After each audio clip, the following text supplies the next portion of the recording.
This is interesting. Biden is reportedly considering preemptive pardons for those he believes may be targeted by Trump. Some of the names include Liz Cheney, Senator-elect Adam Schiff, and Anthony Fauci. Marc Thiessen's with me this morning. Why would these people need preemptive pardons if they didn't break the law?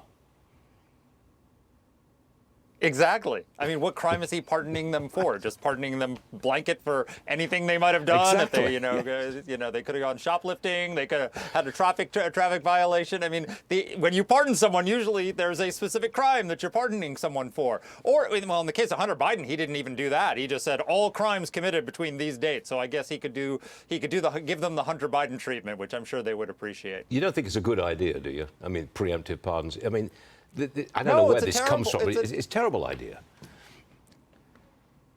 It's a terrible idea, but you know what? It's interesting because if you look back at the statement that Joe Biden gave when he pardoned his son Hunter, let me just read it to you. He said, "I have watched my son being selectively, unfairly prosecuted. No reasonable person who looks at the facts can reach any other conclusion that Hunter was singled out because he's my son. Raw politics has infected this process and led to a miscarriage of justice." First, he's talking about his own Justice Department. He's accusing Merrick Garland of allowing raw politics to infect the justice system. And second, he's validating Trump's critique.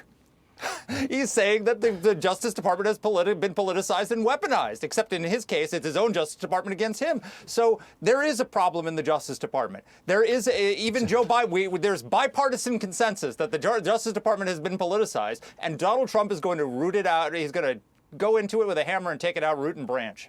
How about that? Next case, Biden's back at the White House after his trip to Africa. There's a new video, and it shows him resting his eyes, as they put it, at a summit in Angola. On this trip, we saw our president led around, stumble. He called Angola a city. I've been calling this a sad ending to a failed presidency. It seems to me that Trump's already taken over. What say you? Well, I just want people to look at that picture and remember that they told us he was capable of serving 4 more years. That man right there, who couldn't sit through, is falling asleep with world leaders around a table, was capable of serving 4. The lie that Joe Biden was mentally fit to serve as president is mentally fit today. It's one of the greatest scandals in presidential history. And it is because of that lie that Donald Trump is president today. Because if they had not lied to the American people, if they acknowledged that he was a transitional figure early on, they could have had a competitive primary, and they could have selected a candidate who wasn't as cognitively impaired as he was without the excuse of age. They could have selected somebody who might have competed. So they did this to themselves. And that picture that you are showing is exactly why Donald Trump is president of the United States today. This weekend, President-elect Trump will be in Paris. The president will not. This is the reopening of Notre Dame. I think he's taken over already.